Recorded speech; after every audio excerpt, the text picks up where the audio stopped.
in Goa from 6th to 9th February. We'll call you by name, we'll invite you. It's this and larger plus good weather, beaches, sunshine. I went to Goa a few months ago. Oh, you did? But that must have been the rainy season. No, like for New Year's. It was good. Okay, New Year's is okay, yeah. February is fantastic. Your Excellency, can we start by asking you about your meeting with the OPEC Secretary recently? So you discussed prices. I know you shared some concerns in the panel earlier. The OPEC Secretary General is a very good friend. I can't think of anyone who has a meeting with him and wouldn't want to discuss prices. You may have a nuanced position on what the prices are due to. You may have a difference of opinion or a separate explanation on why we are where we are.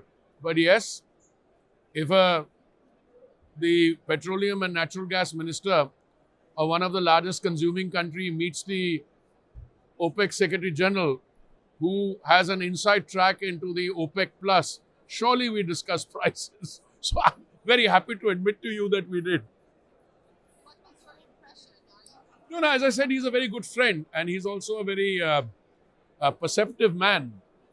Even before he became Secretary General of OPEC, he had a long experience in the oil administration of Kuwait. So he's an experienced professional. Look, I have a very simple take on this. And my take is that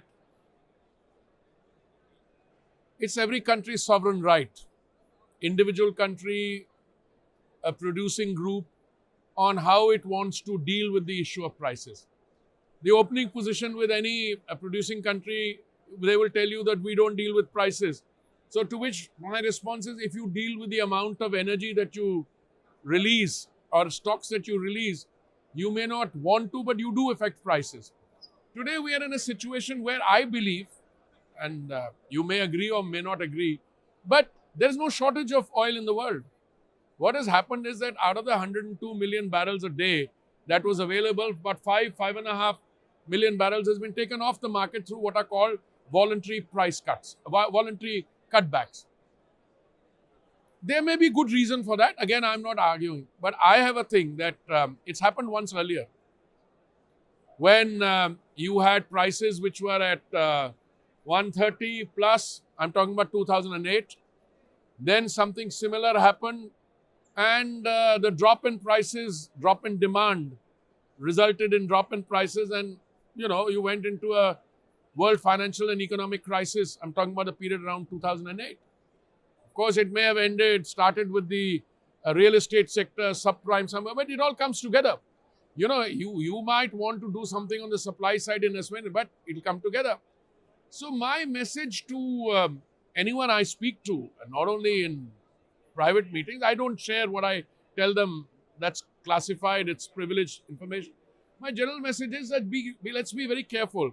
Sometimes these things can have self-fulfilling prophecies, and you have the doctrine of unintended consequences taking over. Because as I see it, A, there is no shortage of oil available in the market. B, and that's more serious, half the world is under recession or in recession. And the other half is flirting with whether you have increase in one quarter of 1% or 2% or down by 1%. So the economic scenario today, for a variety of reasons, it may have something to do with the excess liquidity which was pumped into the system because of the stimulus packages. It may be due to other things. But even the continued raising of interest rates in North America, in US, in Europe hasn't mopped it up yet. So on top of that, if you get high oil prices, that's where my concern comes. Your Excellency, what do you think is a fair oil price? I'm not in the business of speculating. No, because I'm both a consuming country and a producing country, also an exporting country. But I would think that there is something called a reasonable level with which people live. Commentators would tell you something between 75 and 80 would be reasonable. That's what some commentators say. Others also tell you that even if it goes to 100, it will result in a lot of destabilization, but it will fall back again. You can't sustain it at 100. for a variety of reasons. Because if the inflation becomes a big R, then you'll have a drop in demand. Plus, there are large economies. It's not clear as to how they are doing.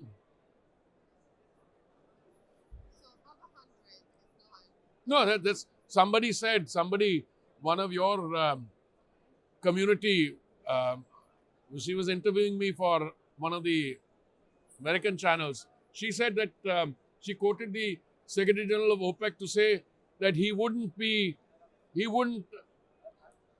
dismiss out of hand that the price could go up. So when I asked him, he said he never said that. He never speculated on a price. But I think the situation is, there are some people who are saying it will rise. Well, it came down $5 yesterday. Others will say, well, it'll give you this. But if it does go above 100, it's going to fall after that because demand will drop. With the rise in oil prices, the discounts of the Russian oil have almost evaporated. I wouldn't put it like that. I have always said that Indian purchases have a strong inbuilt price sensitivity. The government doesn't buy the oil. We have a very large private sector. I think 47% is in the private sector, 40, 42, something like that, 43? Yeah. 40% is in the private sector, 60% are oil marketing companies in the public sector, but arm's length from the government. They will issue tenders to buy delivered at the port of importation at the lowest rate. So what happened is, before February 2022, Indian purchases from Russia were not showing up at all because they were what you guys would call de minimis. Below, they're saying we were only importing 0.2. In the immediate aftermath of Russia-Ukraine war, it went up, then came down. So this is a market determined thing. There are countries in the Middle East who are, there are 4 or 5 of them who were supplying 800,000 barrels a day. Some of them have gone up, some of them have come back. Again, it's a function of, if you can buy from the Middle East at a discount, then that offsets the, freight disadvantage outside. What we are interested in India is to be able to supply to the consumer at affordable rates. And whilst the global prices were going up, in North America, they went up during that representative period by 40 to 50%. Around India, South Asia, they went up 70, 80%. India, the price of petrol at the bunk came down 5% because we were able to buy at the most reasonable rates, diversify the sources of importation. Our state governments reduced VAT, our central government reduced excise. Now that Russian oil prices are higher, are Indian companies facing difficulties? No, as I said, we are able to face the trilemma: availability, affordability, and sustainability.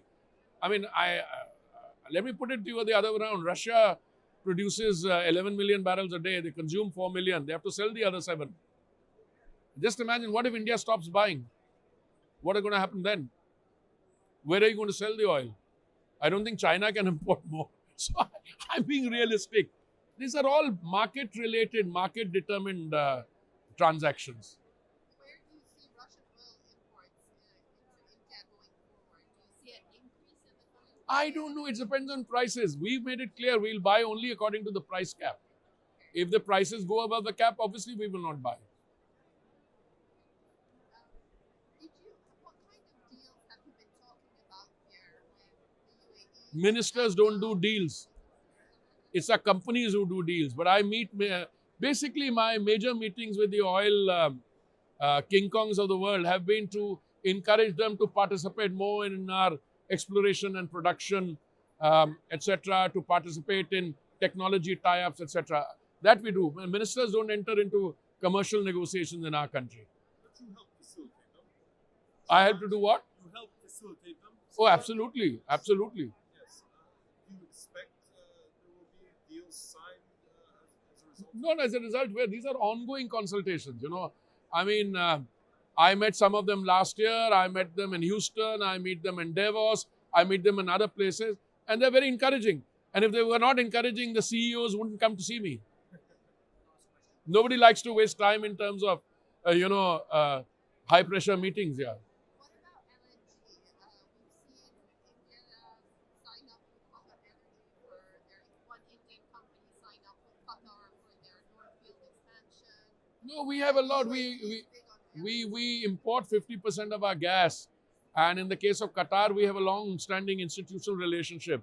So companies will do all their tie-ups, etc.